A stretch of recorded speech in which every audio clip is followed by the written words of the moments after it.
ஒரு காலத்தில் ஒரு சிறிய வீட்டில் லூசி என்ற புத்திசாலியான குழந்தை வாழ்ந்தாள்.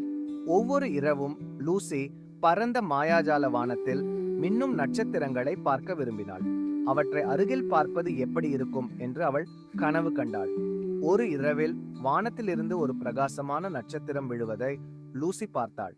கீழே உள்ள புல்வெளியில் விழுந்ததும் நட்சத்திரம் மின்னியது. நான் அதை கண்டுபிடிக்கப் போக வேண்டும் என்று லூசி கூச்சலிட்டாள். அவளுடைய இதயம் உற்சாகத்தில் துடித்தது. லூசி புல்வெளிக்கு விரைந்தாள். நிலவொளி வெள்ளி வண்ணத்தில் பிரகாசித்தது. மின்மினி பூச்சிகள் சின்னஞ்சிறு நட்சத்திரங்களைப் போல பறந்தன. லூசி கீழே தேடினாள். குட்டி நட்சத்திரமே, நீ எங்கே இருக்கிறாய் என்று அழைத்தாள். திடீரென்று லூசி ஒரு சிறிய நட்சத்திரத்தை தரையில் கண்டாள். வணக்கம் என்றாள் மெதுவாக. விழுந்த நட்சத்திரம் நீதானா? குட்டி நட்சத்திரம் நிமிர்ந்து பார்த்தது. அதனுடைய வெளிச்சம் பிரகாசமாகிக் கொண்டிருந்தது. நான் ட்விங்கிள், நான் தொலைந்து போனேன், நான் வீட்டுக்கு போகணும் என்று கூறியது. லூசி தன் இதயம் உருகுவதை உணர்ந்தாள். கவலைப்படாதே ட்விங்கிள், வீடு திரும்ப நான் உனக்கு உதவுகிறேன் என்றாள் லூசி. இருவரும் சேர்ந்து மலையில் ஏறினார்கள். அவர்கள் உச்சியை அடைந்த போது வானத்தில் ஒரு அழகான வானவில் நீண்டு இருப்பதை கண்டார்கள். இதுதான் உன் வீட்டிற்கு செல்லும் பாதை, லூசி உற்சாகப்படுத்தினாள். ஆனால் திடீரென்று இருண்ட மேகங்கள் கூடின. ஒரு புயல் உருவாகத் தொடங்கியது. மரங்கள் வழியாக காற்று விசில் அடித்தது. மழை பெய்யத் தொடங்கியது. அடடா, இப்போது நாம் எப்படி மீண்டும் வானத்திற்கு செல்வது? ட்விங்கிள் மீண்டும் சோகமானது. லூசி துணிச்சலாக, நம்மால் இதை செய்ய முடியும் ட்விங்கிள், நாம் நம்ப வேண்டும். அவள் ட்விங்கிளை தனது சூடான துணியால் போர்த்தி புயலில் இருந்து காப்பாற்றினாள்.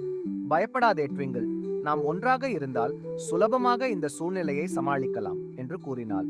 அப்போதுதான் புயல் வலுவிழக்கத் தொடங்கியது. லூசி இதுவரை கண்டிராத பிரகாசமான வானவில் தோன்றியது. வீட்டிற்கு செல்லும் நேரம் வந்துவிட்டது ட்விங்கிள், அவள் கத்தினாள். அவள் கண்கள் மகிழ்ச்சியில் மின்னியது.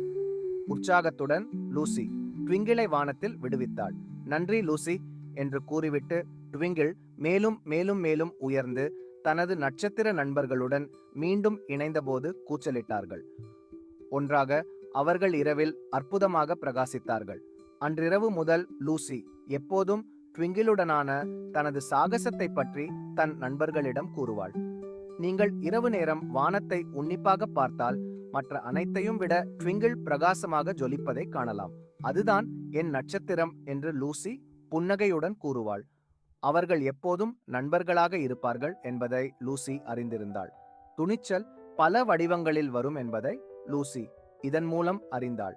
பெரிய சவால்களை எதிர்கொள்வது மட்டுமல்ல துணிச்சல், உதவி தேவைப்படும் நண்பர்களுக்கு உதவுவதும் துணிச்சல்தான். சில சமயங்களில் புயல் வலுவாக தோன்றினாலும் உண்மையான நட்பு நமக்கு வழிகாட்டும். அப்படித்தான் லூசியும் ட்விங்கிள் நட்சத்திரமும் சிறந்த நண்பர்களாக ஆனார்கள். குழந்தைகளே, நினைவில் வையுங்கள், லூசியைப் போலவே நீங்களும் தைரியமாக அனைவருக்கும் உதவி செய்ய வேண்டும் என்ற எண்ணத்தை வளர்த்து கொள்ள வேண்டும். நீங்கள் செய்த உதவி எவ்வளவு சிறியதாக இருந்தாலும் உங்களின் அந்த எண்ணம் நட்சத்திரங்களை விட பிரகாசமாக பிரகாசிக்கும்.